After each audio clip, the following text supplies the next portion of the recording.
Halo pemirsa, salam sehat untuk kita semua. Jumpa lagi bersama saya Rini Kustiani dalam program Teras Negeri.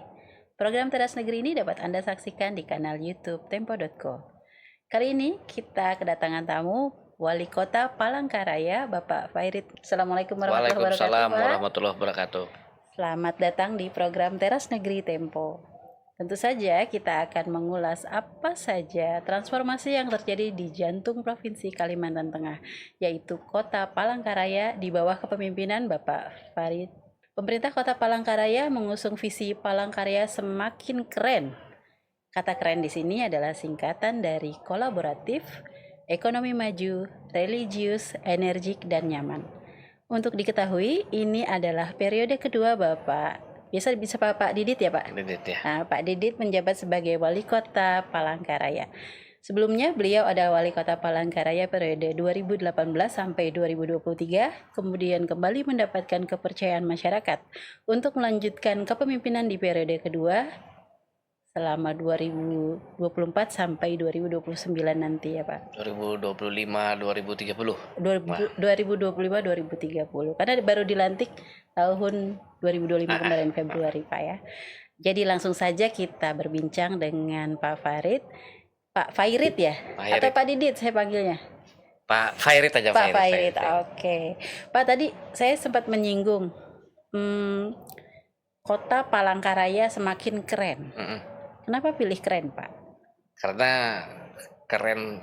Yang lain kurang keren apa gimana Pak? Nah, bukan bukan keren. Jadi lebih ke arti tadi yang saya bilang kolaboratif, ekonomi maju, religius, energik, dan nyaman. Ini kan karena periode kedua gitu lah. Periode kedua jadi emang ditambah semakin keren. Itulah semakin keren selaras dengan kepanjangan dari tagline keren tersebut. Juga ini adalah karena periode kedua untuk identitas sih. Semakin bukan berarti yang dulu nggak keren seperti itu, karena kan dulu sudah keren, sekarang semakin keren. Yang mana sebenarnya dari kolaboratif, ekonomi maju, religius, energik, nyaman itu sudah mencakup keseluruhan kok menurut saya. Sudah mencakup keseluruhan. Sudah menjawab semuanya ya. Ya, tantangan isu dan supaya pada saat kampanye sih ya alhamdulillah diberikan amanah kepercayaan lagi oleh masyarakat. Nah, itu tagline yang bagaimana untuk menerjemahkan masyarakat ke masyarakat, tetapi bukan biasanya kan kalau itu lanjutkan. Ini bukan, saya tidak pakai tagline itu gitulah. Semakin ya, berarti artinya ada penekanan dalam kinerja. Semakin keren. Nah, memanifestasikan keren itu gimana Pak? Dari kolaboratif dulu. Kolaboratif kita apanya nih Pak? Harus mengakui gitu kan, harus mengakui dalam membangun suatu daerah, menjalankan pemerintahan itu kan tidak mungkin berjalan dengan sendiri. Tidak mungkin, harus kolaborasi dengan seluruh pihak, seluruh stakeholder, bahkan hingga seluruh elemen dari atas sampai hingga akar rumput. Itu pasti kalau akar rumput, misalkan saja, saya ambil contoh, program kita tidak akan bisa jalan kalau tanpa melibatkan orang di akar rumput. Contoh RT RW. Kan seperti itu. Jadi lebih besar lagi cakupannya elemen seperti itu. Kolaboratif selain pemerintahan baik vertikal ya kan, Forkopimda, instansi ya BUMN, BUMD, universitas, yang lain-lain lah, sampai tadi yang saya bilang mencakup keseluruhan hingga paling atas hingga elemen paling bawah, seperti itu. Kalau ekonomi maju ini penerjemahkannya seperti apa? Ekonomi maju dalam arti adalah kemandirian. Kemandirian secara fiskal, bagaimana masyarakatnya. Ekonomi maju ini kan sebenarnya banyak hal yang perlu kita tingkatkan. Contoh misalkan ekonomi maju dari kita pelayanan saja lah dulu, pelayanan untuk mempermudah investasi dan lain-lain. Pelaku UMKM seperti apa, ada hulu ada hilirnya gitu loh. Jadi tidak hanya hulu saja kita bicara, hilir tidak dilaksanakan. Ambil contoh misalkan ekonomi maju untuk di bidang UMKM. Yang pertama tentu menurut saya tadi dari kolaborasi tersebut menghasilkan data dulu. Data kan paling valid gitu loh. Data paling valid, kita buat program apa yang diperlukan. Pertama mungkin pelatihan dulu, kemudian barang atau permodalan, hingga kita kerjasamakan nanti kalau ke depan dengan misalkan ya bantuan-bantuan perbankan. Kalau di PKK ke depan UMKM itu ada beberapa kelas, Mbak, maksudnya. Mhm. Mungkin ada tipe 1, 2, 3. Oke. Nah, tapi masih sedang disusun di BKK kegiatan ya? PKK. Mhm. Kebetulan istri saya kan ketua PKK. Nanti yang kelas 3 itu, maksudnya paling tinggi itu ada kelas 3 ya. Itulah nanti yang akan kami perkenalkan, kami bawa ke ranah luas, baik itu nasional ataupun internasional. Tentu memiliki standar-standar tersendiri. Nah, ini adalah tadi tidak hanya dari, maksud saya penjelasan dari hulu sampai ke hilir. Tingkat 1, bagaimana mereka bisa naik ke tingkat 2, tingkat 2, ke 3, 3 mempertahankan. Oke. Seperti ini contoh maksudnya untuk, jadi tidak hanya sebatas kita hanya memberikan pelatihan pembantuan, tapi hilirnya juga harus seperti apa kita pikirkan. Nah, ekonomi maju ini juga ada singgungannya dengan kemandirian fiskal yang tadi Bapak sampaikan. Saat retret di Magelang itu kan sudah ditekankan ya oleh Mendagri Pak Tito Karnavian, punya keleluasaan fiskal untuk merealisasikan program yang sudah dijanjikan saat kampanye. Nah, itu gimana strateginya Pak? Begini, saya jelaskan dulu bahwa mungkin saya perkenalkan tipologi Kota Palangkaraya dulu, Mbak. Oke, silakan Pak. Kota Palangkaraya ini adalah kota terluas se-Indonesia, bahkan mungkin sedunia. Berapa Untuk luas kota Pak? 2.800 km persegi. Oh, oke. Nah, itu sangat-sangat luas. Ya, tipologinya itu juga berbeda dari kota-kota lain. Oke. Ya, Yang beda apa tuh Pak? karena tipologinya ada perkotaan, perdesaan, hutan. Oh, ini kota yang punya hutan ya, pemirsa ya. Ya, saya Kota yang punya hutan punya 8. desa juga, bukan Nah, kelurahan ya. Enggak ada, Namanya kelurahan. enggak ada desa, cuman kelurahan. Karakternya Cuma seperti karakternya seperti desa. Oke. Nah, jadi kalau berbicara potensi sangat luar biasa. Ya. Kita tadi kalau dari segi tata ruang 81, persisnya 81,9%. Ya, 82% itu masih kawasan hutan yang terbagi dari tadi hutan produksi, ya kan, ada hutan lindung, ada taman nasional. Nah, Tetapi kalau kita hanya yang di luar kawasan hutan 19%. oke. Nah, kalau kita berbicara kemandirian fiskal, ya menurut saya, hemat saya gitu ya, seyogyanya kota ibu kota, apalagi ibu kota. Ibu kota itu harus Ibu kota provinsi ya. adalah di angka 14%. Mohon maaf, ke angka 40%. Untuk kawasan intinya ya, Kawasan inti kota. intinya ini tanpa mengganggu tadi kawasan yang saya sebutkan. Hijau ya, Ya, kawasan tidak hijau. mengganggu hutan produksi, tidak mengganggu taman nasional. Nah, karena secara existingnya di lapangan toh sudah dikuasai masyarakat. Nah, kerugian dari kami dari pemerintah daerah apa? Ya tentu kami tidak bisa masuk misalkan mendapatkan menggali sumber-sumber PAD seperti itu Berarti kan. nggak ada PBB, Nggak ada, BPTB gitu Pak ya? BPTB nggak ada. Kita mau narik Karena statusnya masih statusnya hutan tadi, HPK. HPK ya. Ya, yang mau kita rubah ini bukan maksudnya seyoknya 40% itu bukan ke mengurangi hutan produksi, bukan mengurangi taman nasional, bukan. Yang kita kurangi ini adalah yang HPK yang sudah dikuasai masyarakat. Dan Bukan untuk existingnya itu existingnya memang sudah dikuasai tidak hutan masyarakat. begitu ya? Nah, sudah tidak hutan, ada rumah, ada macam-macam Sudah kolam warga. permukiman ya. Nah, mereka juga susah kan kalau misalkan kolam ada mendapatkan bantuan atau mau meningkatkan, kan susah, tidak ada legal standing dan hukumnya. Jadi bantuan pun agak susah dapat itulah. Nah, disitulah yang maksud saya yang akan saya gali lagi untuk kemandirian fiskal tadi. Oke, berarti ada potensi pendapatan daerah yang selama ini belum dimaksimalkan. Selama ya, ini Pak? masih dari 19% aja kita menggali 19% existing yang bisa dilakukan. diolah ya. Artinya kalau kita pikir kan masih ada tidak usah 82% lagi lah. Tadi yang saya sampaikan 40% saja pasti akan meningkat. Dari 14% bisa kita secara nalar saja kan bisa kita hitung. 14% PAD kami sekian. Apalagi nanti bisa nambah sampai ke 40%. Ya secara logika harusnya kan meningkat. Betul. Itu dari situ saja. Dan peningkatan itu tentu untuk kesejahteraan ya untuk masyarakat kembali juga, diserahkan ke masyarakat. Pembangunan kan masyarakat juga mengharapkan pembangunan luar biasa. Tapi kalau kita tidak berpikir bagaimana cara meningkatkan pendapatan, ya saya rasa juga akan susah kita merealisasikan itu. Tapi insya Allah. Mungkin Bapak mau menyampaikan sesuatu untuk kementerian terkait soal HPK ini supaya lebih supaya mendapatkan mungkin perhatian. bisa pada kementerian terkait. Tapi kami koordinasi sudah sih. Saya langsung pernah ketemu dengan Menteri Pak Raja Juli. Nanti tinggal karena kita statusnya kan ini kawasan. Kawasan kita komunikasi dulu di Kehutanan dan KLHK lah ya, BPKH, mohon maaf, di BPKH, baru mungkin ke ATR BPN itu sudah. Dan beliau lihat sendiri langsung bahwa ya memang realnya adalah seperti itu. Dan saya jelaskan bahwa yang mau kita rubah ini bukan mengganggu ke kawasan hutan, gitu. Bahkan kita pun kan mengajukan karbon itu loh, karena Palangkaraya cukup besar untuk mangrove-nya. Oh, sungai ya, mangrove sungai ya Pak, cukup besar, cukup besar. Jadi tidak mengganggu itu kok, tidak mengganggu alam. Dan yang paling penting kan tadi adalah bagaimana daerah gerak koordinasi. Tinggal silahkan. Toh memang jangan ditambah-tambahin, jangan dikurang-kurangi lah seperti itu kira-kira. Artinya potensinya masih luar biasa. Kita punya ya mohon mungkin kementerian terkait ya, kami nanti kiranya bisa mendapatkan petunjuk arahan ya kan, dan dipermudah lah untuk saya rasa selagi niat kita untuk niat kita baik dan untuk masyarakat, kenapa tidak lah seperti itu. Betul, Pak. Oke, kita geser ke keren yang berikutnya, itu adalah nyaman. Kamu Bapak bisa memberikan kenyamanan apa untuk masyarakat ini? Gini, kenyamanan itu adalah kepastian. Bukan kepastian, nyaman tempat.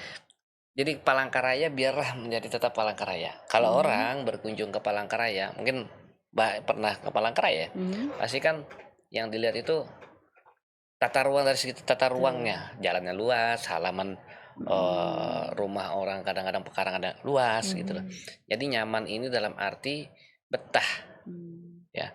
Bagaimana suatu kita tinggal di rumah sendiri misalkan, tapi kita tidak betah, akhirnya tidak akan maju. Jadi nyaman itu ada kepastian hukum, ada dari tata ruang, kepastian untuk mencari nafkah rezeki, ya kan, kepastian untuk pendidikan, kepastian untuk kesehatan, dan lain. Artinya dikolaboratifkan menjadi nyaman, tempat yang layak huni seperti itu. Oh, berarti nyaman itu pengertiannya seperti itu, Pak? Ya, nyaman kan nyaman gitu loh, ngangenin gitu. Kayak gitu. Pengen balik lagi gitu. Biar orang yang sudah datang sana akhirnya jadi tetap menetap di situ. Investasi masuk terus gitu loh. Investasi dalam arti secara jasa. Energik itu apa Pak maksudnya? Energik kita ini tahu karena Bapak seorang racer dan olahragawan. Apakah ada inspirasi dari situ Pak? Gini, kita kan pada saat periode pertama tentu ada survei kepuasan masyarakat dan lain-lain. Nah, ada nilai sebenarnya di situ yang cukup signifikan, yaitu responsifnya. Responsif dalam arti aduan-aduan gitu loh, aduan jalan yang langsung kita kerjakan. Nah, energik ini maksud saya adalah ya semangat muda gitu, harus energik seluruh jajaran. Iya, itu lebih energik itu sebenarnya lebih ke pertama pemerintahan dulu, maksudnya pemerintahan menelurkan kepada masyarakat bahwa mereka semua itu harus energik gitu loh. Palangkaraya bonus demografi cukup besar, hampir 70%. Wow. Dari penduduk, jumlah penduduk pemilih kami hampir 60% itu dari milenial, 60%. Pemerintahan juga saya mendapatkan bonus demografi itu juga, ya karena banyak juga yang sudah pejabat yang dulu eselon 2 saya pada periode pertama, banyak yang sudah pensiun. Jadi pada saat saya menyusun visi misi tersebut masuk gitu loh. Jadi harus energik ini ya, energik tuh yang semangat gitu loh. Apapun itu kita harus kerja terus, untuk pemerintah kerja terus untuk melayani masyarakatnya, harus tetap semangat. Masalah apapun harus kita lewati, apapun itu harus kita hadapi, harus kita lakukan. Bisa tidak bisa ya, saya rasa semua pasti bisa karena ada solusi. Tidak mungkin tidak ada solusi. Harapannya masyarakat juga seperti itu, dalam kemandirian untuk memberikan mencari kesejahteraan lah, seperti kesejahteraan, pendidikan dan kesehatannya, seperti energik gitu, semangat gitu. Semangat terus ya. Apakah karena mudah karena saya dulu terpilih itu kan di periode pertama umur 31 Mbak. Iya. 31 tapi terpilihnya, tapi pada saat dilantik 32. Saya juga sempat berpikir juga sih sebenarnya, kok bisa ya, kenapa bisa cocok, apakah karena energik muda lalu dikatakan energik. Ya udah, saya jadikan saja jadi semacam tagline lah seperti itu, supaya Palangkaraya berpikir kalau Palangkaraya pemerintahannya misalkan, wah tuh energik itu cepat, nah gitu loh, pas respon masyarakatnya juga supaya termindset seperti itu. Ini ngomong-ngomong baru live begin at 40 ya Pak ya? Apa? Bapak baru live begin at 40 ya? Iya. Berarti masih sangat muda untuk seorang kepala daerah di Indonesia. Ya, jalan 39 jalan ke 40. Nah, selamat datang di usia 40, Pak. Katanya hidup itu baru dimulai di usia 40. Iya. Ya, sekarang Bapak harus bikin Palangkaraya semakin keren gitu, Pak, di usia yang life begin at gitu kan. Nah, Pak, untuk anak muda nih, Pak, kan Bapak menceritakan diri sebagai 31 sudah terpilih menjadi wali kota saat 2018 ya, Pak ya? Ya, 2018. Nah, itu untuk generasi muda Palangkaraya. Plus Bapak tadi ngomong bonus demografi. Itu apa, Pak, pesan-pesannya untuk mereka? Yang pasti mereka sebenarnya kalau kita berbicara untuk generasi muda, ya kan, harus kita semacam analisis SWOT dulu lah. Oke. Analisis SWOT dulu, keinginan dari para generasi muda itu seperti apa sih? Nah, gitu kan. Terus kita cek juga analisis SWOT lagi, dia dengan pemerintah seperti apa tanggapannya. Nah, saya sebenarnya hanya lebih mengajak, nanti ke depan juga saya akan rutin mengadakan pertemuan dari generasi muda macam-macam. Tidak hanya, kebetulan saya ambil contoh Palangkaraya ini kan banyak sekali generasi muda pelaku usaha kopi. Jadi banyak sekali kafe-kafe ya, muncul di kota Palangkaraya. Nah, saya mau ngajak mereka sharing saja sih, bukan yang acara tidak formal. Maksud saya jangan formal acara kepemerintahan. Saya hanya mau mendengar. Nah, mendengar ini konsep pembangunan yang akan kami lakukan, ya kan? Ada masukan, harapan mereka seperti apa. Itu contoh, maksudnya hanya pengusaha-pengusaha kopi. Saya akan menata, ya mudah-mudahan insya Allah akan menata kawasan-kawasan, ruang terbuka hijau, bantaran sungai akan saya data. Siapa tahu mereka ada masukan dan lain hal, ataupun dari segi yang lainnya. Jadi itulah maksud saya mengajak kolaborasi juga tadi kan. Kembali ke kolaborasi. Kenapa kolaborasi itu saya jadikan di depan? Karena akar muasal tagline kami itu di kolaborasi. Nah, maksudnya adalah lebih melibatkan jadi generasi muda, dan kita tidak harus berbicara, maksud saya tidak harus berbicara generasi muda nanti kamu harus bekerja jadi ini, enggak. Maksud saya mereka siap apapun itu. Ya, mereka hobi. Saya rasa lebih baik melakukan sesuatu dengan menurut hati. Nah, kalau hati itu kan berarti hobi, kembali ke hobi. Saya fashionnya lah seperti itu. Fashionnya seperti itu, saya tidak memaksakan gitu loh. Bahwa generasi muda misalkan rame kopi terus enggak. Makanya harus dilibatkan, dirangkul, ditanyain satu persatu, diajak ngobrol. Kamu maunya apa? Kebutuhannya apa? Kira-kira apa yang diharapkan dari pemerintah? Nah, dalam kemarin saya sudah melakukan barbershop. Seluruh barbershop, jadi ada pelatihan dan lomba. Itu ini hasil barbershop itu. Iya, jadi itu keinginan mereka semua. Pak, kami mau ada pelatihan. Keinginan mereka maunya seperti apa? Ada kan bukan seminar, pelatihan dan langsung dilombakan, Pak. Nah, seluruh barbershop yang ada di Kota Palang ada baru nanti. Menarik ya. Macam-macam. By profesi ya, yang suka kopi ada. Gitu. Bukan festival kopi misalkan. Nanti bukan hanya kita, maksud saya mengajak generasi milenial. Saya kan juga milenial gitu kan. Maksud di kategori milenial, kebiasaan itu kita mau rangkul acaranya satu dari pemerintah. Misalkan expo. Nah, mereka kan sudah expo disuruhnya begini. Kegiatan yang bukan diminta oleh mereka. Maksud saya, kalau saya adalah mereka maunya apa. Nah, tadi kan Bapak sudah sampaikan ada barber ya, pangkas rambut, ada kopi. Apalagi potensi anak muda di Palangkaraya yang Bapak tangkap dan bisa dielaborasikan? Nah, banyak, sebenarnya banyak. Itu saya hanya mengambil contoh saja, salah satu contoh. Nah, ada yang mungkin generasi muda kami juga yang ingin KSN, bahkan mungkin kita tidak jauh-jauh, banyak juga yang seperti ke media-media seperti yang ada. Menarik, gitu loh kan ya? Banyak. Jadi ya mungkin salah satu juga program yang bisa, kita tidak usah jauh-jauh dulu lah. Nah, yang di sini saat ini saya di kantor Tempo. Mungkin juga dari kolaborasi untuk generasi muda, misalkan yang di media pelatihan. Apabila ingin media kan banyak, maksud saya tidak hanya wartawan berita, tetapi juga misalkan kayak tim kreatif dan lain-lain seperti itu. Itu kan bisa, Pak. Bisa. Seperti itu contoh yang dekat-dekat saja gitu, tidak perlu yang lain. Lihat apa yang di mana saya berada sekarang, di situ pun mungkin bisa. Apalagi sekarang dunia digital ya, Pak. Kita bisa mengamplifikasi potensi Palangkaraya itu ke seluruh dunia. Iya, banyak sih sebenarnya, banyak sekali, apalagi seni budaya. Kami kemarin kan kebetulan di Apeksi malah mendapatkan penghargaan nomor 1 Stan ya? semua, stan nomor Stan 1 terbaik ya? Karnaval Buaya, Karnaval Budaya juga.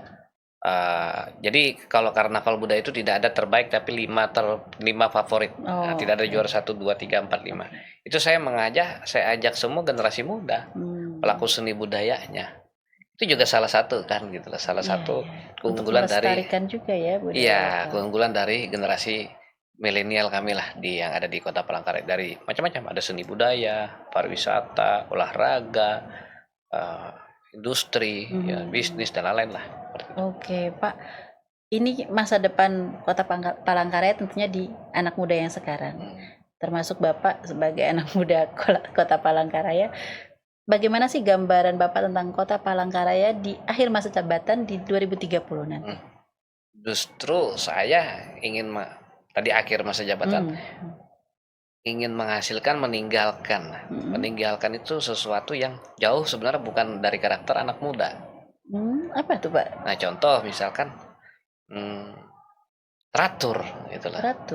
Teratur, tertib, ya kan? Dan semua kalau by sistemnya mungkin kalau digitalisasi mungkin anak muda memang ya, Mbak ya. Tapi lebih meninggalkan yang bahwa semua sudah diperkuat jangka pendek, menengah, panjang. Oke, berarti maksud saya adalah Palangkaraya ya. Palangkaraya biarlah tetap menjadi Palangkaraya. Gitu lah. Yang tadi yang saya bilang di awal, tipologinya jangan berubah lah. Jalannya misalkan lebar-lebar.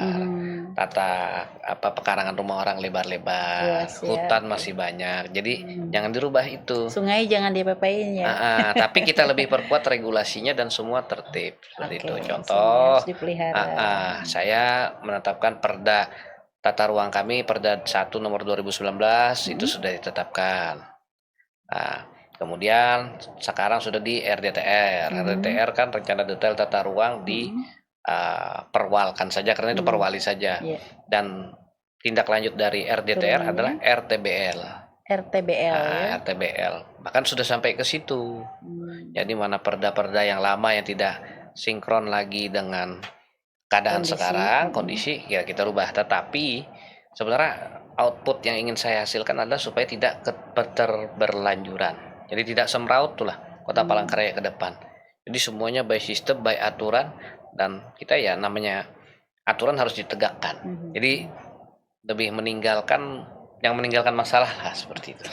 Beres begitu ya, mulai beres, dari tata ruang beres, PAD juga beres ya, nanti harus bertambah mandiri, ya. Mandiri secara fiskal. Masyarakatnya juga tadi sudah benar-benar masyarakatnya tertib, pelayanan mandiri lah. Kalau pelayanan dasar saya rasa itu salah satu kewajiban pemerintah, kewajiban seorang kepala daerah ya, untuk pelayanan dasar selalu tingkatkan untuk yang terbaik. Saya rasa itu tidak perlu disebutkan, memang sudah itu ex officio yang harus kita lakukan. Itu pasti otomatis mengikuti. Iya, pasti mengikuti.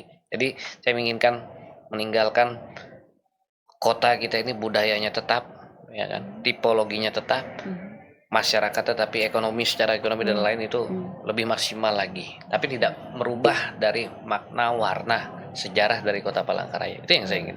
Dan supaya ke depan ini tidak keterberlanjuran lah. Jangan sampai bangunan nanti liar ke sana kemari. Itu loh maksud saya adalah lebih tertib. Nah, yang jauh sebenarnya ya kita pun harus mengakui yang jauh sebenarnya dari karakter anak muda kan, seperti itu, yang bahkan malah tertib aturan dulu gitu loh. Ya saya karena belajar ya saya rasa kalau saya lebih suka mengamati itu dari kekurangan dulu. Kekurangan saya sebagai anak muda itu apa sih? Itulah yang kita kerjakan dulu. Kita perkuat seperti itu. Kekurangan sebagai anak muda, kurang disiplin biasanya, Pak. Ya makanya saya buat harus disiplin juga. Harus disiplin ya. Nah, kota yang memang disiplin secara aturan. Saya saat ini Satpol PP saya sedang penegakan perda. Nah, di periode kedua ini banyak mereka menertibkan bangunan-bangunan liar, bangunan-bangunan tidak sesuai aturan, ataupun kawasan-kawasan yang menghambat drainase. Itu kemarin pada saat saya mau berangkat ke Surabaya, saya lihat kok di jalan bandara Pol PP saya lagi bekerja. Tapi tetap ada solusinya kan, Pak? Oh iya, kita tidak boleh, maksudnya walaupun salah tetap yang diusir. Misalkan pedagang juga tetap saya masukkan mendapatkan bantuan program 1 hari saya. Nah, kemudian solusi mereka jualan kemana? Ya kita cari relokasi ya. Nah, kita carilah fasilitas sosial yang ada di kelurahan mereka berada. Yang lebih proper juga untuk berusaha. Ya, gitu. jadi bukan berarti kita mengusir tidak ada solusi. Nah, saya rasa kita sebagai kepala daerah pun itu kewajiban tugas kami lah untuk memikirkan hal seperti itu. Tidak hanya mengusir saja tidak memberikan apa-apa. Ya, Jangan. sudah solusinya ya Pak. Iyalah, kami hadir ini kan diminta masyarakat untuk menolong mereka. Kalau saya sepakat apa yang mohon maaf sebelumnya gitu dari Pak, ada yang pernah dikatakan Pak Menteri Mentan Pak Amran, kalau Anda bekerja, maksudnya periode yang kedua gitulah. Kalau Anda maksudnya yakin saja kalau bekerja maksimal pasti akan dicintai rakyatnya, pasti akan untuk kedua lebih mudah lah. Ya alhamdulillah saya mendapatkan amanah itu, dapatkan kepercayaan itu lagi. Ya artinya pada saat periode pertama kerja saya masih sudah ada dirasakan lah oleh masyarakat. Artinya bukan secara bagus enggak, tapi sudah ada sesuai dengan kebutuhan yang diharapkan oleh masyarakat. Nah itu yang akan saya pertahankan. Dan rasanya lebih mudah di periode kedua ya Pak ya? Karena tinggal merapikan, mendetailkan saja sih, lebih najam, menukik lah, mengerucut runcing di bawah. Lebih kerasa bener ya untuk masyarakat. Seperti itu, lebih ke seperti itu. Tidak ada anggaran yang sia-sia. Bahkan kalau bisa nambah lagi dari potensi yang lain. Ya, dan itu, nah ini juga mungkin pesan kepada masyarakat ya. Betul, Pak. Saya sekalian kalau ada masyarakat Kota Palangkaraya yang menonton, kita harapan masyarakat saya tahu pasti banyak adalah infrastruktur, ya kan, drainase dan lapangan pekerjaan. Nah untuk infrastruktur di periode pertama saya ada beberapa titik kawasan yang sudah kita bangun, tetapi tunggakan PBB-nya masih lumayan besar.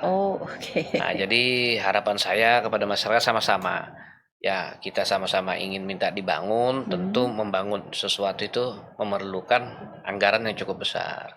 Nah salah satu potensi pendapatan asli daerah Kota Palangkaraya adalah di pajak di PBB tersebut. Nah jadi masyarakat apabila nanti mau dibangunkan jalan ataupun mau diperbaiki ataupun yang sudah diperbaiki, mohon juga tertib untuk membayar pajaknya. Karena uang itu dari mana lagi? Uang itu dikembalikan, uang itu juga diserahkan ke masyarakat, jalannya diperbaiki ke masyarakat ya hasil dari pajak PBB yang mereka bayarkan. Karena masih ada ditemukan dari data ini ya, satu kawasan yang dibangun tidak selaras, tidak kolerasi dengan PBB-nya. Nah itu ada. Jadi minta jalannya diperbaiki, tapi pas dicek banyak yang belum bayar PBB. Jadi kita jangan hanya berbicara hak, tetapi juga kewajiban seperti itu. Menarik sekali nih ngobrol sama Bapak, gamblang ya. Potensi ada, tapi masih ada tantangan ya. Kemudian fair gitu sama masyarakat. Kalau mau kami perbaiki ya kewajibannya tolong dipenuhi. Dan kami pun harus komit juga, ya kan? Harus komit. Pak, kami sudah bayar 100%. Ya kita juga harus komit gitu. Kita harus komit pada rasa kepercayaan masyarakat harus dijaga. Baik Pak. Baik pemirsa, ini menarik sekali tadi. Padahal saya mau nawarin closing statement, tapi kayaknya sudah ya Pak. Sudah closing statement. Terima kasih Pak Irit sudah datang ke program Teras Negeri Tempo. Semoga transformasi di Palangkaraya semakin keren, bisa berjalan dengan lancar dan memberikan manfaat seluas-luasnya untuk masyarakat. Pemirsa, demikian program Teras Negeri Tempo bersama Wali Kota Palangkaraya Bapak Fairit Narapin. Saya Rini Kustiani beserta kru yang bertugas pamit undur diri. Sampai jumpa di episode berikutnya. Teras Negeri menyapa pemimpin daerah yang menginspirasi. Sampai jumpa.